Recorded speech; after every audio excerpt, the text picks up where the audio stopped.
कल के उसमें एक इशू ये भी था कि आप सबको मैंने समझाया था कि जब भी आप अपने प्रोग्राम को स्टार्ट करते हैं ना, तो आपने टॉप पर हेडिंग देनी होती है। ठीक है, और किसी ने भी हेडिंग नहीं दी हुई थी। तो ये देखे, जीरो था, जीरो आ गया प्रिंट होकर। अब अगर आप लिखते हैं ना ए प्लस प्लस, ए प्लस प्लस लिखने का तरीका होता है इंक्रीमेंट। अच्छा, इंक्रीमेंट डिक्रीमेंट ऑपरेटर जो है ना, वो दो तरह के होते हैं। एक होते हैं प्री और एक होते हैं पोस्ट। प्री मींस कि जहां पर आप वेरिएबल लिखने से पहले प्लस प्लस करेंगे। ठीक है, उनको कहते हैं प्री इंक्रीमेंट, प्रीफिक्स इंक्रीमेंट। ठीक है, प्रीफिक्स में ये होता है कि आप जो इंक्रीमेंट लगाते हैं वो पहले लगाते हैं। तो प्रीफिक्स के अंदर क्या होगा कि आपने जैसे लिखा ना ए, तो प्लस प्लस अगर ए लिखेंगे तो ये कहलाएगा प्री, और पोस्ट कहलाएगा अगर आपने ए प्लस प्लस लिखा। तो अभी हमने जो इस्तेमाल किया है वो पोस्ट वाला है, ए प्लस प्लस। अब ए प्लस प्लस वर्क कैसे करता है? ए प्लस प्लस ऐसे वर्क करता है कि ए, इसको यहाँ पर इक्वल नहीं लगाएंगे, A is equals to A plus one. इस तरीके से वर्क करता है प्लस प्लस। ठीक है, और अब देखिए यहाँ पर आपने ए प्लस प्लस लगाया, तो इसका मतलब है कि ए के अंदर एक वैल्यू ऐड होगी और ए की वैल्यू अपडेट होगी। या इसको अगर आप यहाँ पर सिंपल ए प्रिंट करवाएं और इधर इससे पहले लिखें ए प्लस प्लस, तो ए प्लस प्लस का मतलब होगा A is equal to A plus one. तो A is equal to A plus one से क्या होगा, zero plus one is equal to one, तो आपके पास आउटपुट में आएगा वन। ठीक है, अब यहाँ पर देखें क्या हो रहा है, A is equals to A plus one. ठीक है, A is equals to A plus one. अब लेट सपोज आप यहाँ पर कोई वेरिएबल बनाते हैं बी। अब होगा क्या, B is equals to A plus plus अगर आपने लिखा ना, या हम ठीक है इसी तरह जाने दें, तो यहाँ पर ए की वैल्यू हो जाएगी वन, और यहाँ पर हो जाएगी ए की वैल्यू टू। अब हमने चेक ये करना है कि ए के अंदर पहले पड़ा हुआ है वन, क्योंकि इस स्टेप के अंदर आकर जो ए की वैल्यू है ना वो हो चुकी हुई है वन, और यहाँ पर जो है वो ए की वैल्यू ने होना है थ्री, टू होना है। ठीक है, A is equal to to होना है। अब हमने चेक ये करना है कि ए की वैल्यू जो कि पहले वन थी, तो बी के अंदर वन जाएगा, या ए की वैल्यू प्लस प्लस होने के बाद जो रिजल्ट आया है वो जाएगा बी के अंदर।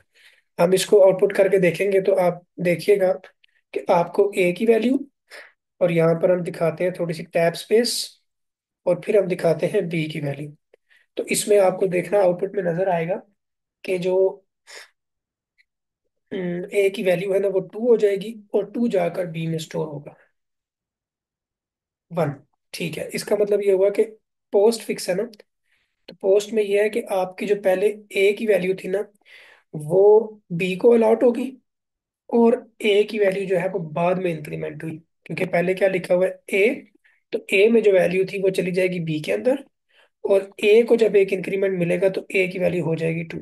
तो इसका मतलब ये हुआ कि यहाँ पर हम एक और कमेंट लिख लेते हैं कि बी को मिलेगा वन, क्योंकि ए की पहले वैल्यू थी वन, और फिर हमने ए को जब एक बढ़ाया तो ए की वैल्यू हो गई टू। अब बी में इस टाइम वन पड़ा हुआ है और ए में इस टाइम टू पड़ा हुआ है। जब हम इसको प्रिंट करवाएंगे तो देखें ए की वैल्यू में आपको टू नजर आएगा, और बी की वैल्यू में आपको वन नजर आएगा। ये होता है पोस्ट फिक्स। और इसी को अगर हम प्रीफिक्स में चेंज करें, प्रीफिक्स में चेंज करने का तरीका होता है कि आप प्लस प्लस का साइन पहले लगाते हैं, पोस्ट में बाद में लगाते हैं, इस तरीके से। अब क्या होगा कि b is equal to plus plus A है, तो अब पहले चूंकि a की वैल्यू वन है, तो अब b में प्रीफिक्स है तो पहले करेगा प्लस प्लस a, और जो रिजल्ट निकलेगा उस रिजल्ट को मतलब a भी अपडेट हो जाएगा टू, और b की वैल्यू भी जो है जो वो अपडेट हो जाएगी टू के साथ। अब अगर हम इसको रन करेंगे तो आपको a की वैल्यू भी टू नजर आएगी और b की वैल्यू भी टू नजर आएगी। ठीक है, बस ये आपने जरा जेहन में रखना है, जब आपके पास पेपर आएगा तो इस तरह से थोड़ा सा बीच में कंफ्यूजन डाली हुई होगी, और उसमें आपने देखना होगा कि प्री फिक्स है या पोस्ट फिक्स है। पोस्ट फिक्स में देखें वेरिएबल बाद में इस्तेमाल हो रहा है ना, तो इसका मतलब है कि पहले ये प्लस प्लस ऑपरेट होंगे, जब प्लस प्लस ऑपरेट होंगे तो ए की वैल्यू अपडेट हो जाएगी, जब फिर ए की वैल्यू अपडेट होगी तो फिर बी के पास वैल्यू जाएगी। बट अगर लिखा होता प्लस ए प्लस प्लस, तो इसमें क्या था, पहले ए लिखा हुआ है तो पहले ए की वैल्यू बी को मिल जाएगी और उसके बाद ए प्लस प्लस होगा। ठीक है, अभी अचानक से मेरे जेहन में आया है कि अगर इस तरीके से लिखा हो तो क्या होता है। एरर है। ठीक है। वो कह रहा है कि value required as increment operand. तो यहाँ पर उस वो कह रहा है कि इस तरह से आप इसको इस्तेमाल नहीं कर सकते, यहाँ आप प्री में करें या आप पोस्ट में करें, लेकिन आप इस तरीके से इस्तेमाल नहीं कर सकते। और यही केस होता है माइनस माइनस के लिए भी। इसको अगर मैं 10 कह दूं और यहाँ पर मैं माइनस माइनस लिखता हूँ और यहाँ पर भी मैं माइनस माइनस लिखता हूँ, तो इसमें क्या होगा कि अब वैल्यू जो है वो 10 से 9 पे आएगी और 9 से 8 पे आ जाएगी। और यही पोस्ट के साथ भी होता है, अगर आपने माइनस माइनस इसके बाद लगाया हुआ है यहाँ पर इस तरीके से, तो सेम वही पर्पज रहेगा। और इसमें यह है कि पहले आपको ए की वैल्यू बी में जाएगी, यानी कि 9 जाएगा पहले बी में, और फिर ए की वैल्यू जो है वो 8 हो जाएगी। ठीक है, पहले जाएगा 9 बी में और फिर ए की वैल्यू जो है वो माइनस माइनस होगी। तो जस्ट ये सिंपल सा आपके पास कॉन्सेप्ट है, ये आपको पता होना चाहिए। और इसमें से ये है कि आपके पास एक एमसीक्यू कह लें या 2 नंबर का एक क्वेश्चन लॉन्ग में आ जाए तो एज अ पार्ट आ जाता है, और अगर शॉर्ट में आ जाए तो एज अ प्रॉपर क्वेश्चन आपके पास आ सकता है। आपको प्री फिक्स पोस्ट फिक्स दोनों पता होने चाहिए। मैं यहाँ पर साथ में मेंशन भी कर रही हूँ प्री फिक्स, और इसको कहते हैं पोस्ट फिक्स। ये इंक्रीमेंट डिक्रीमेंट से क्लियर है आपको। इंक्रीमेंट डिक्रीमेंट इंशाल्लाह ताला उम्मीद है कोई प्रॉब्लम नहीं होगी। फिर अब हमारे पास पहला था जी असाइनमेंट, दूसरा था अर्थमेटिक, थर्ड था assignment plus arithmetic, fourth number पे हमने देख लिया pre fix post fix increment decrement operators को। और उसके बाद नेक्स्ट हमारे पास आते हैं रिलेशनल ऑपरेटर्स। हम रिलेशनल ऑपरेटर्स को थोड़ा डिटेल में नहीं पढ़ेंगे क्योंकि हम ऑलरेडी इसको पढ़ चुके हुए हैं। मैं जस्ट आपको रिकॉल करवाऊंगा और आपको ये याद आ जाएंगे। अच्छा, इसको ऊपर कर लेते हैं इस तरीके से ताकि ये इंक्रीमेंट डिक्रीमेंट जो है वो प्री फिक्स वगैरह के साथ आ जाए। रिलेशनल ऑपरेटर्स बच्चे होते हैं जिसमें आप कहते हो कि कोई चीज हमने इक्वल चेक करनी है, कोई चीज हमने अनइक्वल चेक करनी है, कोई चीज हमने ग्रेटर देन और इक्वल टू चेक करनी है, कोई लेस देन और इक्वल टू चेक करनी है, और या हमने सिर्फ ग्रेटर देन चेक करनी है, या फिर जस्ट लेस देन चेक करनी है। ठीक है, तो ये 6 टाइप्स के आपके पास रिलेशनल ऑपरेटर्स होते हैं, और ये हम कर चुके हैं प्रीवियस क्लासेस में। जस्ट यहाँ पर एक क्वेश्चन अराइज होता है कि व्हाट इज द डिफरेंस या why we use sometimes equal and sometimes double equal. तो इसका आंसर ये बनता है कि सिंगल इक्वल का जो साइन होता है ये एज एन असाइनमेंट के तौर पे यूज होता है, और डबल इक्वल का साइन जो है वो कंपैरिजन की जगह पर इस्तेमाल होता है। ठीक है, मैं ये नहीं बताया कल की क्लास में, तो ये नोट कर लीजिएगा कि सिंगल का साइन वहां पर इस्तेमाल होता है जहां पर आप वैल्यू असाइन कर रहे होते हैं, और डबल इक्वल का साइन वहां पर होता है जहां पर आप चेक कर रहे होते हैं कि ये दो वैल्यूज आपस में बराबर है कि नहीं, यानी कि जहां पर कंडीशन लगी होती है। तो ये पॉइंट अपने जहन में रखिएगा, मे बी इससे रिलेटेड कोई क्वेश्चन पूछा जाए आपसे। अच्छा, रिलेशनल भी समझ आ गया। उसके बाद हम लॉजिकल भी हम समझ चुके हुए हैं। लॉजिकल को भी हम जल्दी से रिवाइज कर लेते हैं। लॉजिकल हमारे पास 3 तरह से होते हैं, एक एंड, एक और एक नॉट। एंड के लिए हम ये वाले सिंबल्स इस्तेमाल करते हैं, और के लिए हम ये वाले सिंबल इस्तेमाल करते हैं, और नॉट के लिए हम ये वाला सिंबल इस्तेमाल करते हैं, एग्जैक्टली वैसे ही जैसे हमने नॉट इक्वल के अंदर चेक किया था। एंड का मकसद क्या होता है कि जब दोनों वैल्यूज ट्रू हो तब ही आंसर ट्रू होता है। और का मतलब ये होता है कि जब कोई एक वैल्यू ट्रू हो तो वो रन हो जाता है। और नॉट में क्या होता है कि वो वैल्यूज को इन्वर्स कर देता है। ठीक है, ये बेसिक सा कॉन्सेप्ट आपको पता होगा कि एंड का वर्ड हम वहां पर इस्तेमाल करते हैं जहां पर दोनों कंडीशंस ट्रू चाहिए होती है। जैसे बच्चे के मार्क्स 0 से भी बड़े होने चाहिए, 100 से भी छोटे होने चाहिए। ये नहीं कि सिर्फ 0 से बड़े हो, ये भी नहीं कि सिर्फ 100 से छोटे हो, क्योंकि माइनस वैल्यूज 100 से छोटी होती है, और 101 वैल्यूज जो है वो 100 से अबव वाली वो 0 से तो अबव ही होती है, बट वो फिर भी इनवैलिड होती है। तो इसका मतलब है कि जहां पर हमें दोनों चीजें ट्रू करवानी हो, कि 0 से अबव एंड 100 से बिलो, तो ये दोनों कंडीशन तो यहाँ पर एंड का इस्तेमाल करेंगे। और अगर इसी कंडीशन को आप थोड़ा सा चेंज कर ले और की तरफ आ जाए, तो आप कहेंगे कि अगर तो बच्चे के मार्क्स हुए 0 से बिलो तो भी इनवैलिड है, या 100 से अबव हुए तो भी इनवैलिड है। ठीक है, सेम वही कंडीशन है। मैं यहाँ पर इसको लिख भी देता हूँ कि जैसे लेट सपोज आप एक कंडीशन लिखते हैं कि if marks greater than equal to 0 and marks less than equal to 100। अब ये ऐसा केस है जिसमें आप एक लिमिटेड सी रेंज बता रहे हैं कि इन दोनों के दरमियान में होगा तब ही वैलिड नंबर होगा। ठीक है। और अगर इसी कंडीशन को आप और की तरफ लेकर जाते हैं तो आपकी थोड़ी सी वैल्यूज चेंज हो जाएगी कि अगर बच्चे के मार्क्स 0 से बिलो हुए तब भी इनवैलिड है, और अगर बच्चे के मार्क्स ग्रेटर देन 100 हुए तब भी इनवैलिड है। ठीक है। तो यहाँ पर और आ रहा है कि अगर इन दोनों में से कोई एक केस भी होता है तो मार्क्स इनवैलिड है, और इसमें ये दोनों केस जो है वो ठीक होंगे तो बच्चे के मार्क्स वैलिड है। तो इस तरीके से हम इफ और को, इफ सॉरी एंड को और को करते हैं। और नॉट में ये होता है कि हम जो काम कर रहे होते हैं उसको वो रिवर्स कर देता है। ठीक है। रिवर्स मीन्स के नॉट कर देता है। जैसे आपने कोई कंडीशन लिखी कि अगर बच्चे के जो मार्क्स हैं वो ग्रेटर देन 40 हुए तो बच्चा पास है। ठीक है। ग्रेटर देन इक्वल टू 40 होंगे तो बच्चा होगा पास। अब अगर आपने इस जगह पर नॉट लगा दिया ना इस तरीके से, तो ये क्या करेगा कि बच्चे के मार्क्स अगर ग्रेटर देन 40 हैं तो वो कह रहा है ट्रू। ठीक है। अगर बच्चे के मार्क्स 55 हैं तो ट्रू, वो पास बनता है। बट इस नॉट की वजह से ना वो क्या करेगा, इस इफ को रन नहीं करेगा। अब बच्चे के मार्क्स होंगे 45 और आना चाहिए था पास, तो वो इन्वर्स कर देगा, एल्स में चला जाएगा। ठीक है। इसकी एग्जांपल शायद हमने की थी यहाँ पर। ये देखिए, हमने कहा था कि अगर करेक्टर ए हुआ ना तो वावल आएगा। अगर मैंने यहाँ पे नॉट लगा दिया था, अभी मैं सिंपल अगर इसको रन करूंगा और ए करेक्टर एंटर करूंगा तो देखिए वो वावल कह रहा है। अब मैं जब इनवर्स का इस्तेमाल करूंगा ना तो ए के ऊपर अब मुझे वावल कहना चाहिए था, वो ए के ऊपर मुझे वावल नहीं कह रहा। ठीक है, क्योंकि उल्टा हो गया। उसने ए को चलाना था, अब उसने नहीं चलाया। तो इनवर्स इस तरीके से होता है। अब इस पे क्वेश्चन राइज होता है कि कहाँ पे ऐसी जरूरत पड़ सकती है कि हमने अपनी वैल्यू को इन्वर्स करना होता है। तो नॉट का केस हमारे पास, जैसे आप देखें आपके मोबाइल में फ्लैश लाइट का बटन होता है, आप उस पर क्लिक करते हैं ना तो वो बटन ब्लू हो जाता है, यानी कि लाइट ऑन हो जाती है। फिर उसको क्लिक करते हैं वो नॉट हो जाती है। तो इसका मतलब है अगर वो ट्रू है मींस ऑन है, तो नॉट करने से वो क्या हो जाएगी, फॉल्स हो जाएगी। इसी तरीके से अगर वो फॉल्स है तो उसके ऊपर क्लिक करने से वो ट्रू हो जाएगी, यानी कि फॉल्स का नॉट। तो नॉट बेसिकली क्या होता है कि आप किसी वैल्यू को इन्वर्स कर देते हैं। अभी आपके पास प्रोग्रामिंग के अंदर ना एक टाइप होती है बूल, जिसको आप कहते हैं बूलियन। अभी यहाँ पर लिख लेते हैं बूल। और जैसे आप कहते हैं जी मेरे पास फ्लैश लाइट है और इस टाइम फ्लैश लाइट है ऑफ। ठीक है। और आप इसको करते हैं सी आउट और आप फ्लैश लाइट डिस्प्ले कराते हैं कि भी इस टाइम फ्लैश लाइट ऑफ है। फिर आप क्या करते हैं कि फ्लैश लाइट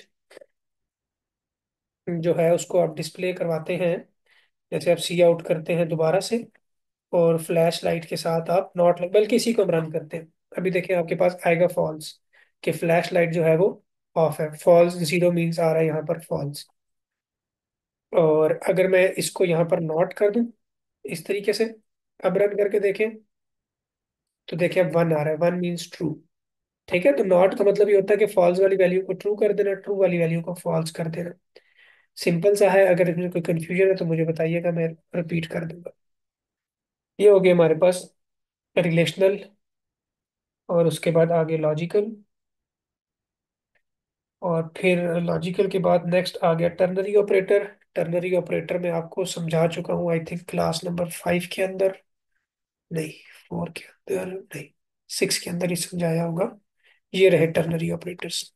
ठीक है। टर्नरी ऑपरेटर्स भी हमने पढ़ लिया, जिसके अंदर क्या होता है कि हम कंडीशन लिखते हैं, कंडीशन के बाद क्वेश्चन मार्क लगाते हैं, फिर हम ट्रू की स्टेटमेंट लिखते हैं, और उसके बाद फिर हम दूसरी फॉल्स वाली स्टेटमेंट लिखते हैं कि अगर ये कंडीशन फॉल्स हुई तो यानी कि ये कंडीशन ट्रू होगी तो ये एक्सप्रेशन चलेगी, कंडीशन अगर फॉल्स होगी तो ये वाली एक्सप्रेशन चलेगी। ठीक है। इस वीक में मैं कोशिश करूंगा आप लोगों के साथ कुछ वर्कशीट शेयर करूं, ताकि अभी तक जितना आप लोगों ने पढ़ लिया है वो सारा का सारा आपके लिए कवर हो जाए। अच्छा, यहाँ तक हमने कुछ बेसिक चीजें पढ़ ली है प्रोग्रामिंग से रिलेटेड। अभी हम चलते हैं मजीद आगे। स्विच भी पढ़ लिया आपने, इफ स्टेटमेंट भी पढ़ ली है, तो फिर इसका मतलब है हम आगे लूपिंग की तरफ चलते हैं। मुझे जरा लूपिंग पे जाने से पहले बता दीजिएगा कि आप लोगों को इफ में और स्विच में क्या प्रॉब्लम आ रही है, जल्दी से मुझे बता दें। इफ में और स्विच में आपको क्या प्रॉब्लम आ रही है। और अगर कोई प्रॉब्लम नहीं आ रही तो हम फिर आगे लूपिंग की तरफ चलते हैं। एक मैसेज कर दे कि कोई प्रॉब्लम नहीं है तो नो कर दे, प्रॉब्लम है तो यस कर दे।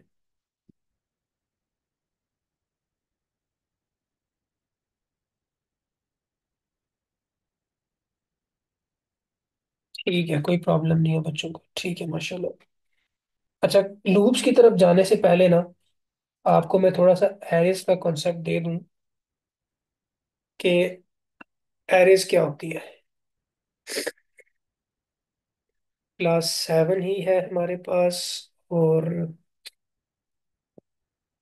इसी को ही लेकर चलते हैं हम, उसी तरीके से यहाँ पर लिखते हैं कमेंट, और यहाँ पर इस कमेंट्स को करते हैं एंड।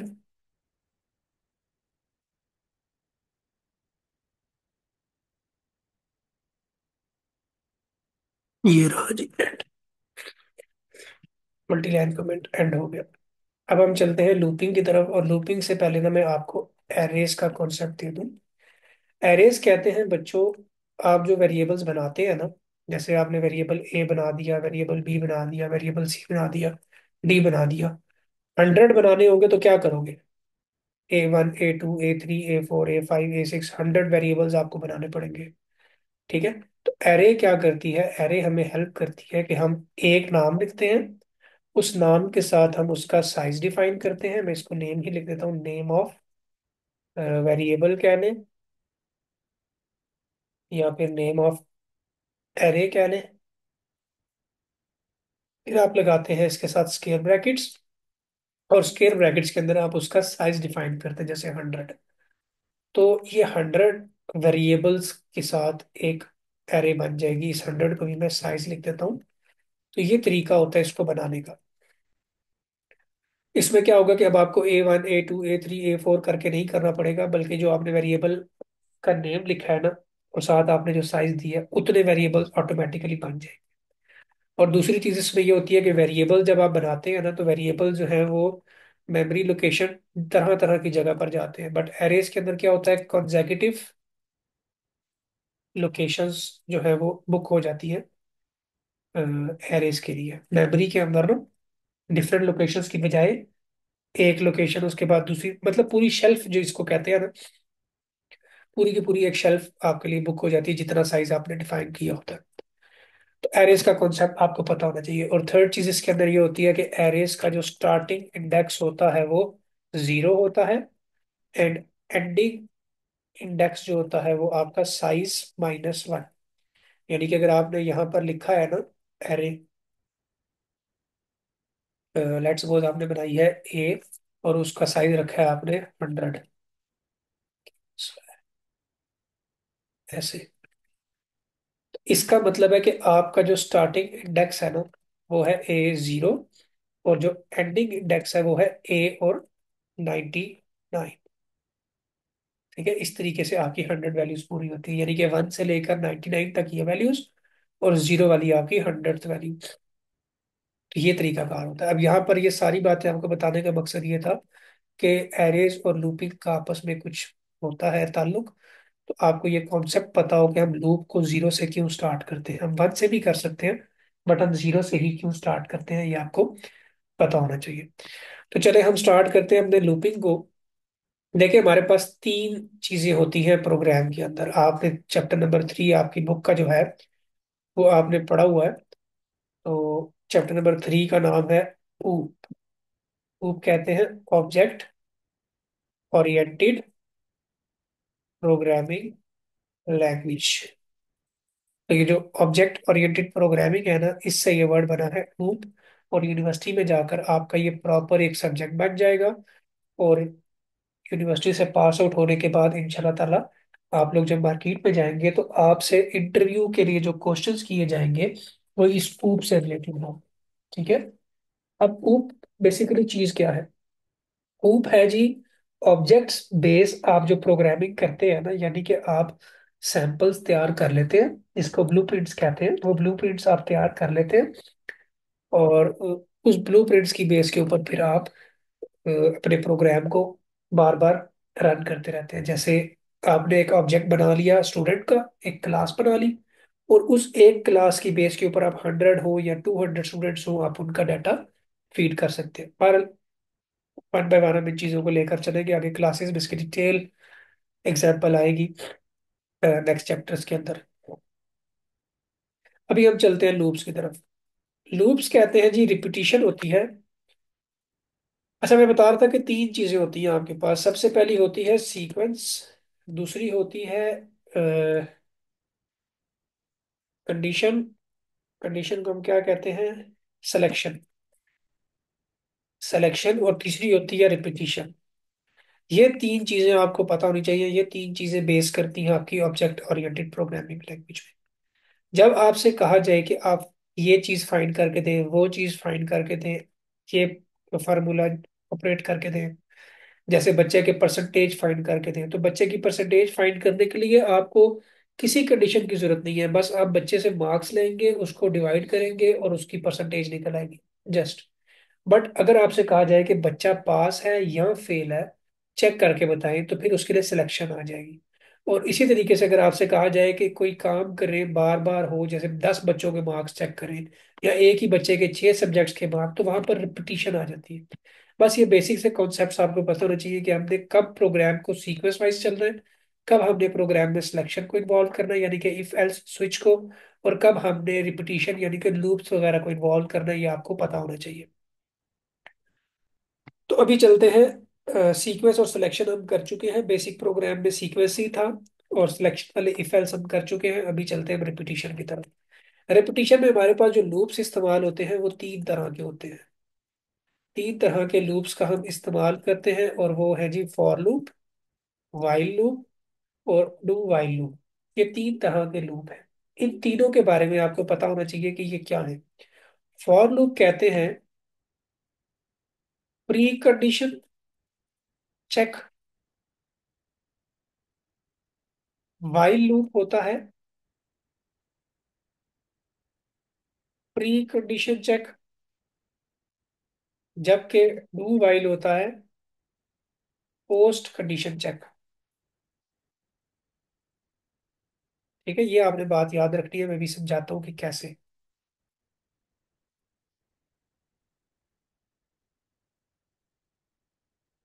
कैसे होते हैं ये। प्री कंडीशन चेक का मतलब है अगर पहले कंडीशन चेक करेगा बाद में लूप चलाएगा तो मिनिमम ये 0 टाइम्स चलेगा। ठीक है, इसी तरीके से ये भी प्री है तो मिनिमम ये भी कितनी बार चलेगा, 0 टाइम्स। और ये पोस्ट है तो पोस्ट का मतलब होता है कि बाद में चेक होगा तो एटलीस्ट 1 टाइम ये रन होगा। मिनिमम एक दफा इसने लाजमी रन होना है, उसके बाद कंडीशन चेक होगी। ठीक है, जैसे आप ये समझ लें कि घरों में बिल आते हैं ना, बिल बाद में आते हैं, तो कम से कम एक महीने का तो आपके पास बिजली आप इस्तेमाल करेंगे, उसके बाद बिल आएगा, उस बिल को आप जमा नहीं करवाएंगे तो फिर आपको बिजली मजीद नहीं मिलेगी। ठीक है, तो ये होती है पोस्ट।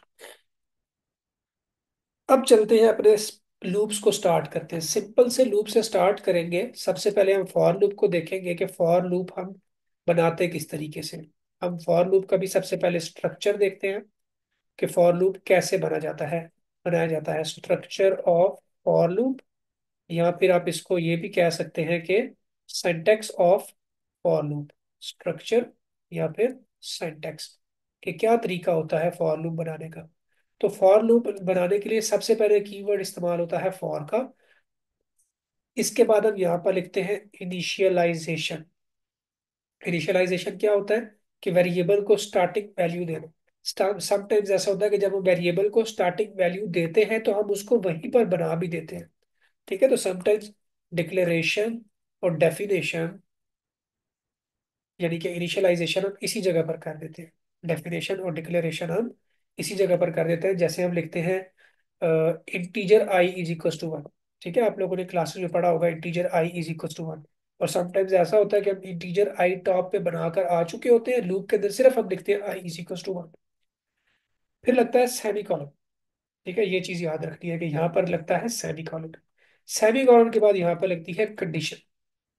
कंडीशन लगने के बाद दोबारा से यहाँ पर सेमीकोलन लगता है, और उसके बाद लगता है इंक्रीमेंट या फिर डिक्रीमेंट। ठीक है, इंक्रीमेंट या फिर डिक्रीमेंट, मैंने वो एक ही दफा लिख दिया क्योंकि जगह मेरे पास कम है। इंक्रीमेंट या फिर डिक्रीमेंट। उसके बाद स्टार्ट होती है इसकी बॉडी, यानी कि ये ब्रैकेट्स लगती है, और उसके बाद इसकी बॉडी आती है, और आखिर पे आके इसकी ब्रैकेट क्लोज हो जाती है। Body of for loop. अब इसका सिंपल सा एक प्रोग्राम देखते हैं। अच्छा, जो चीज समझ नहीं आ रही होगी ना, आपने फौरन से मुझे मैसेज करना है, मैं उसी सेंटेंस को दोबारा रिपीट कर दूंगा। कोई भी चीज आपकी जो है ना वो मिस नहीं होनी चाहिए कि बाद में समझ लेंगे या ये कर लेंगे, वो फौरन से आपने उस चीज को क्लियर करना है। अब हम बेसिक सा एक इसका देखते हैं, रन करके एग्जांपल देखते हैं। हमने लिया यहाँ पर फॉर लूप, यहाँ पर लिखा हमने इनिशियलाइज किया किसी वेरिएबल को, ठीक है। अब क्योंकि हमारे पास कोई वेरिएबल बना हुआ नहीं है, तो हमें उसको यहाँ पर डिक्लेयर भी करना पड़ेगा। डिक्लेयर करने का तरीका होता है कि आप उसकी डाटा टाइप डिफाइन करते हैं, उसके साथ आप वेरिएबल का नेम लिखते हैं, और उसको डिफाइन करें या इनिशियलाइज करें एक ही बात होती है। तो आप उसको स्टार्टिंग वैल्यू दे देंगे 1 या 0 दे देंगे, कोई भी एक स्टार्टिंग वैल्यू दे देंगे जहां से उसने स्टार्ट होना है। तो मैं लेट सपोज 1 से स्टार्ट करने लगा हूं, और फिर उसके बाद मैंने क्या करना है, उसको एक कंडीशन देनी है। कंडीशन मीन्स कि जिस जगह पर जाकर उसने रुकना है। तो आई लेस देन, लेट सपोज मैं उसको 5 पे रोकना चाहता हूँ, 5 टाइम्स मैं उसको चलाना चाहता हूँ।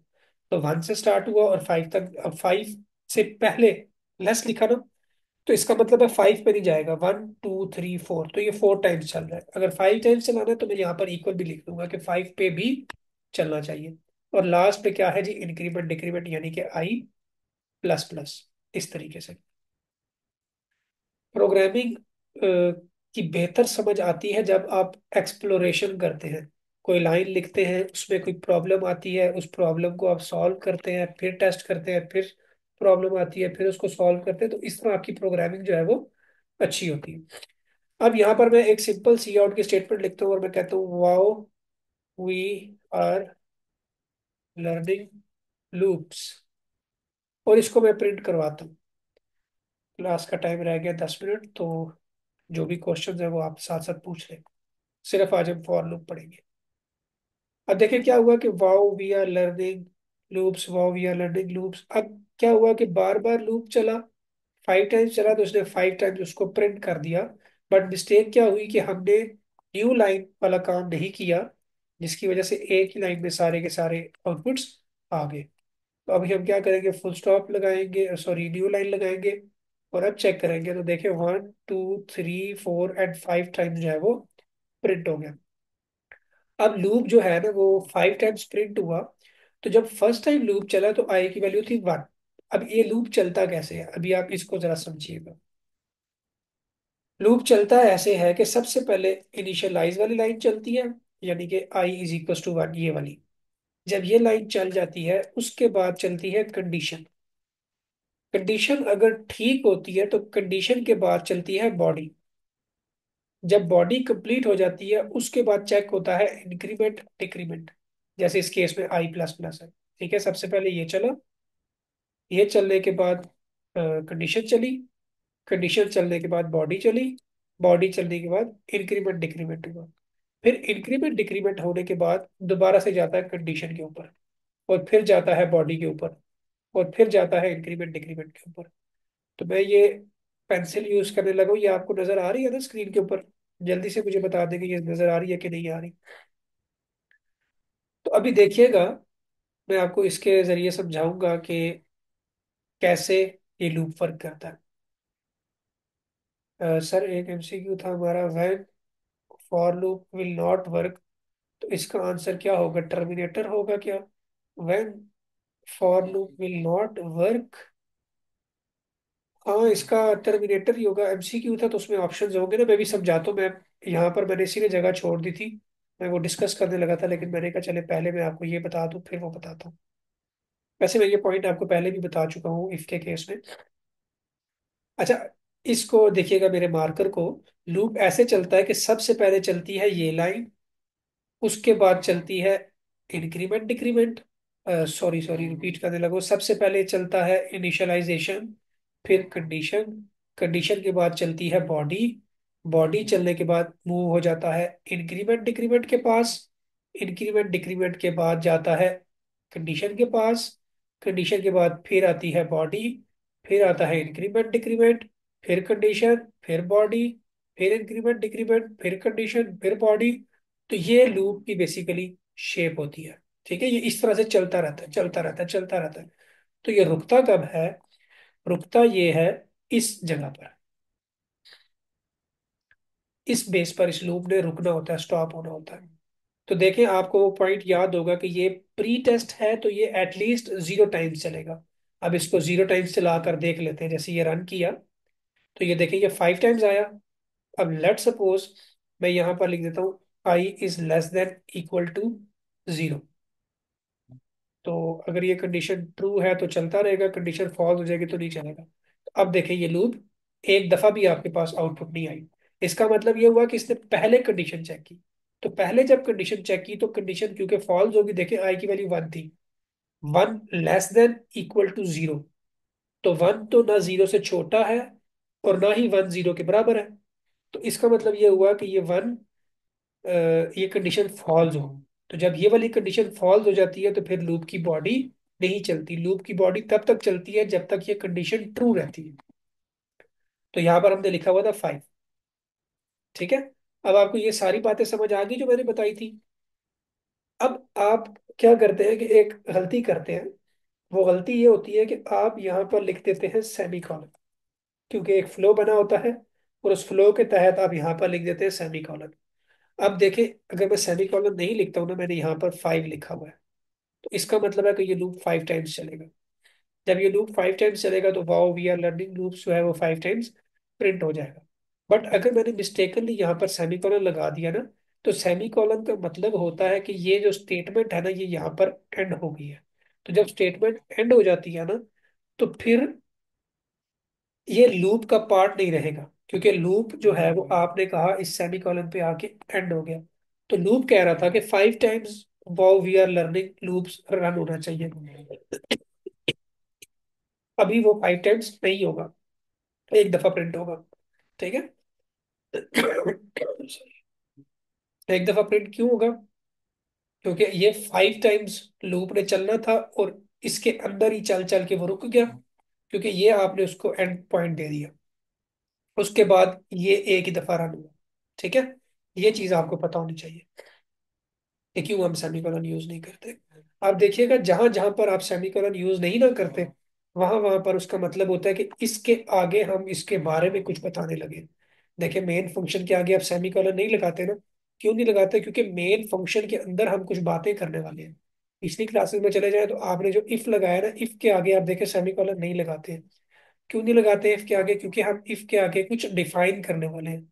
इफ के आगे ब्रैकेट्स आती है, तो जहां पर हम कुछ डिफाइन करना चाह रहे होते हैं ना, तो वहां पर हम सेमीकोलन का इस्तेमाल नहीं करते। ठीक हो गया। अब हम थोड़ा सा ना अपने लूप्स को मजीद एक्सप्लोर करते हैं। मजीद ऐसे एक्सप्लोर करते हैं कि हम अपने लूप को स्टार्टिंग वैल्यू देते हैं 5 और एंडिंग वैल्यू देते हैं 1। और हम अपनी कंडीशंस को चेंज नहीं करते। अब देखिए, मैंने आपसे कहा था पहले चलेगी ये लाइन, फिर चलेगी ये लाइन, फिर बॉडी चलेगी और फिर ये चलेगी। अब देखिए, स्टार्ट हो रहा है 5 से, और 5 जो है वो 1 से छोटा नहीं है। तो इसका मतलब ये एक दफा भी नहीं चलेगा। ठीक हो गया। और लेट सपोज मैंने जो है वो कह दिया 5 जो है वो ग्रेटर देन इक्वल टू 1 जब तक नहीं होता तब तक उसको चलना चाहिए। तो 5 है, 5 के बाद 6 हो जाएगा। अब कंडीशन तो ट्रू है ना, 5 जो है is greater than 1, condition true है। और एक एक बढ़ता जाएगा, यानी कि 5 से 6 हो जाएगा, 6 से 7 हो जाएगा। ये कभी भी 1 पे नहीं, मतलब इसको कोई स्टॉपिंग पॉइंट ही नहीं मिलेगा, क्योंकि ये बढ़ता जा रहा है और हमेशा ये 1 से बड़ा होगा। तो इसको रुकने की कोई जगह ही नहीं मिलेगी। तो अब देखिएगा कि ये प्रोग्राम रुकेगा ही नहीं। वो देखें, ये आप साइड पे इस बार को देख रहे हैं? ये देखिए मेरे माउस की तरफ, ये देखें, ये प्रोग्राम रुक ही नहीं रहा। ये बढ़ता जा रहा है, बढ़ता जा रहा है। हम इसको यूं स्टॉप कर लेते हैं। तो समटाइम्स हमारे प्रोग्राम में कुछ ऐसी गलतियां भी होती है जिसकी वजह से हमारी आउटपुट ठीक नहीं आ रही होती।